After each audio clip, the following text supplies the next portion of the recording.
Hi all, welcome to my channel. Last week கோவில் கும்பாபிஷேகம்லாம் இருந்தனால video கரெக்டாக அப்லோட் பண்ண முடியலை. வீடியோ எடுத்து வச்சிட்டேன், பட் அப்லோட் பண்ண டைம் கிடைக்கல. கொஞ்சம் எடிட் பண்ண வேண்டிய ஒர்க்கில் இருந்துச்சு. ஸோ லாஸ்ட் வீக் மண்டேலேருந்து இந்த மண்டே வரைக்கும் மிக்ஸ் பண்ணி ஒரு vlog-ஆ போட்டிருக்கேன். வீடியோவை கண்டினியூவாக பாருங்கள்.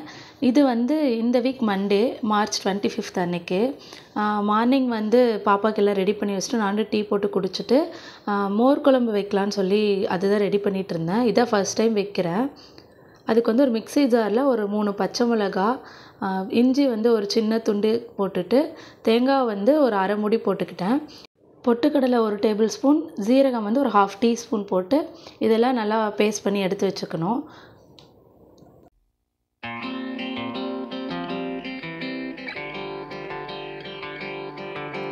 குழம்பு தாளிக்க ஒரு கடாயில் ஆயில், கடுகு போட்டு கடுகு பொரிஞ்சதுக்கப்புறம் கறி லீஃப் கொஞ்சம் ஒரு 2 வரமிளகா போட்டுட்டு, இது கூட ஒரு பிஞ்ச் பெருங்காயத்தூள், ஒரு பிக் சைஸ் ஆனியன் ஒன்று நல்லா கட் பண்ணி போட்டு நல்லா வணங்கினதுக்கப்புறம் நம்ம அரைச்சி வச்சுருக்க பேஸ்ட் இது கூட ஊற்றிக்கலாம். தண்ணி கொஞ்சம் தாராளமாக ஊற்றிக்கணும். ஏன்னா மோர் குழம்பு கொஞ்சம் தண்ணி மாதிரி தான் இருக்கணும். ஸோ தண்ணியெலாம் ஊற்றிட்டு நல்லா கலரி விட்டுட்டு தேவையான உப்பு, மஞ்சத்தூள் ஒரு பிஞ்ச் இதெல்லாம் போட்டு ஒரு கொஞ்சமாக நுரைச்சி வர அளவுக்கு இதை மூடி வச்சுக்கணும். ஒரு 5 மினிட்ஸ் மூடி வச்சோம்னா போதும். நான் இது வரைக்கும் மோர் குழம்பு சாப்பிட்டதும் இல்லை, ட்ரை பண்ணதும் சமைச்சதும் கிடையாது. என் ஹஸ்பண்ட் தான் ரொம்ப நாளாக கேட்டுகிட்டே இருந்தாங்க. சரி எப்படி வைக்கலான்ட்டு நானும் ஒரு யூடியூப் பார்த்து தான் இந்த ரெசிபி ட்ரை பண்ணேன். இந்த மாதிரி வந்ததுக்கப்புறம் எண்ணெய் பிரிஞ்சு வந்ததுக்கப்புறம் நல்லா 1 கப் தயிர் எடுத்து பீட் பண்ணிவிட்டு இது கூட சேர்த்திக்கலாம். மிக்சியில் அடித்து சேர்த்துனா கூட போதும். அதுலேருந்து கொஞ்சம் தண்ணியும் சேர்த்து நல்லா மிக்ஸ் பண்ணி இன்னும் ஒரு 5 மினிட்ஸ் மூடி வச்சுக்கணும். இது நல்லா கொதிக்கணும்னு அவசியம் இல்லை. ஒரு 5 மினிட்ஸ் நல்லா ஹீட் பண்ணால் போதும். 5 மினிட்ஸ்க்கு அப்புறம் ஒரு கொதி ஸ்டவ் ஆஃப் பண்ணிடலாம். அவ்வளோதான், குழம்பு ரெடி ஆகிடுச்சு. இதான் ஃபஸ்ட் டைம் ட்ரை பண்ணேன்.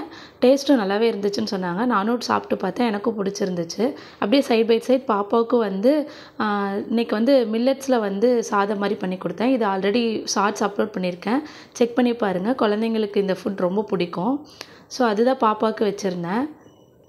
இந்த குழம்புக்கு ஏதாவது பொரியலோடு சாப்பிட்டா தான் நல்லாயிருக்குன்னு சொல்லிட்டு அவரைக்காய் ஆல்ரெடி தண்ணியில் வேக வச்சு எடுத்து வச்சுருந்தேன்.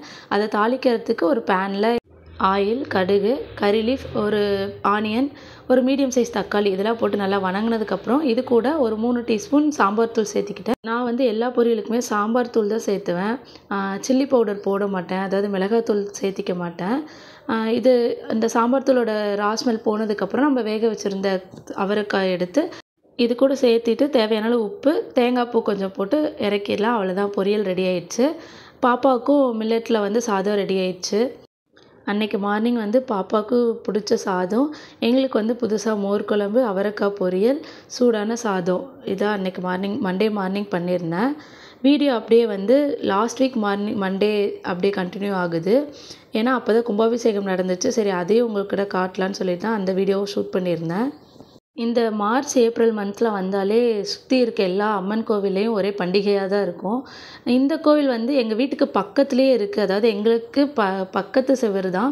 ஸோ ரொம்ப எக்ஸைட்மெண்ட்டாக இருந்துச்சு. ஏன்னா பாட்டு சவுண்டு, லைட்டிங்ஸ் இதெல்லாம் பயங்கரமாக இருக்கும். எல்லாமே நாங்கள் தான் ரெடி பண்ணியிருந்தோம். நாங்கள் எங்கள் பக்கத்து வீட்டில் இருக்க எல்லோரும் சேர்ந்து தான் இந்த கோவிலுக்கு எல்லாமே ரெடி பண்ணியிருந்தோம். ஸோ ரொம்ப எக்ஸைட்மெண்ட்டாக இருந்துச்சு. கோவில் ஃபங்க்ஷன் போன வீக் வெட்னஸ்டே தான். மண்டே அன்னைக்கே வீடெல்லாம் எல்லாம் க்ளீன் பண்ணிவிட்டு கோவிலுக்கும் வாழை மரம்லாம் கட்டி லைட்ஸ், கலர் லைட்ஸ்லாம் போட்டு டெக்கரேஷன்ஸ்லாம் பண்ணி ரெடி பண்ணியாச்சு. எங்கள் மாமியார் வீட்டு சைடில் கோவில் ஃபங்க்ஷன்ஸ்லாம் வந்துச்சுன்னா புது ட்ரெஸ் எடுக்கிறாங்களோ இல்லையோ எல்லார் கையிலையும் கண்டிப்பாக மருதாணி இருக்கும். எங்கள் ரிலேட்டிவ்ஸ்லாம் மருதாணி வச்சுட்டு இருக்கிறத பார்த்து எனக்கும் ஆசையாக இருந்துச்சு.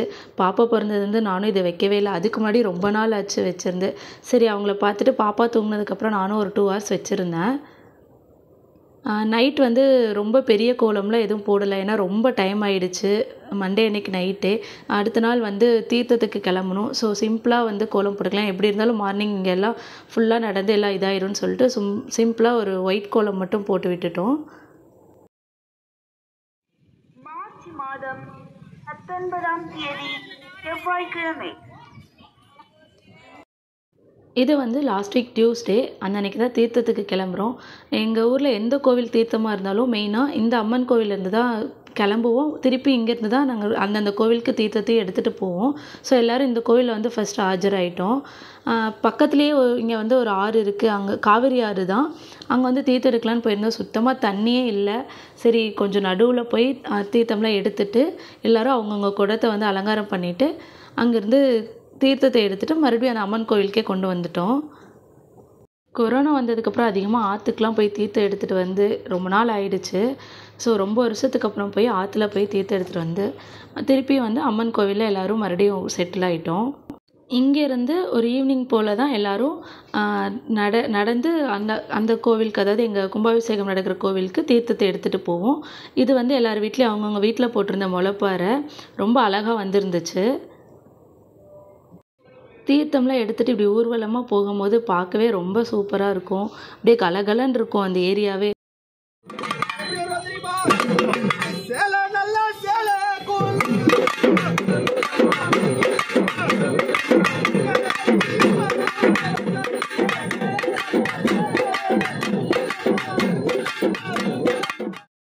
தீர்த்தம்லாம் கோவிலுக்கு எடுத்துகிட்டு வந்ததுக்கப்புறம் கோவிலில் வந்து, அதாவது யாகசாலையில் 1ஆம் கால பூஜைன்னு சொல்லி ஈவினிங் தீர்த்தம் கொண்டு வந்ததுக்கப்புறம் நடத்துவாங்க. அதுக்கெல்லாம் ரெடி பண்ணிகிட்டு இருந்தாங்க. இதை முடித்த உடனே அப்போயே வந்து எல்லாருக்கும் அன்னதானமும் கோவில்லையே நடந்துச்சு. அந்த அன்னைக்கு நைட்டு கோவில்லையே சாப்பிட்டாச்சு. இந்த பூஜை முடியவே நைட்டு 11க்கு மேலே ஆயிடுச்சு. மார்னிங் சீக்கிரமாக எழுந்திரிக்கணும்னால பூஜை முடிஞ்சோடனே எல்லோரும் போய் தூங்கிட்டோம். அதுக்கப்புறம் மார்னிங் வந்து 4:30க்கே எழுந்திரிச்சு எல்லோரும் ரெடி ஆகிட்டோம். ஏன்னா 6:30க்கு மேலே வந்து அடுத்த கும்பாபிஷேகம் பூஜை வந்து ஸ்டார்ட் ஆக போகுது. ஸோ எல்லோரும் நேரமாக தூங்கிட்டு நெக்ஸ்ட் டே எழுந்திரிச்சு கும்பாபிஷேகமும் சிறப்பாக பார்த்தாச்சு. எங்களோட கும்பாபிஷேகம் சிம்பிளாக சூப்பராக நடந்து முடிஞ்சிருச்சு. நெக்ஸ்ட் டேவே நான் வந்து ஊருக்கு போயிட்டேன். ஊருக்கு போனப்போ தான் டிமார்ட் போயிருந்தேன். அதோட ஷாப்பிங் வீடியோவும் நான் ஆல்ரெடி ஷார்ட்ஸ் அப்லோட் பண்ணியிருக்கேன், செக் பண்ணி பாருங்கள்.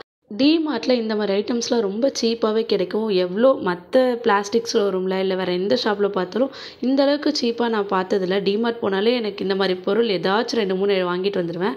இந்த தடவை வந்து எனக்கு வீடியோக்காக சில திங்ஸ் வேணுங்கிறதுக்காக குட்டி குட்டியாக பவுல்ஸ், இந்த பிளேட்ஸ்லாம் வாங்கிட்டு வந்துருந்தேன். ப்ரைஸ் பாருங்கள், 39 rupees தான். நல்லா வெயிட்டாகவே இருந்துச்சு. இந்த பவுல் வந்து பிளாஸ்டிக் தான். இதுவும் 39 rupees.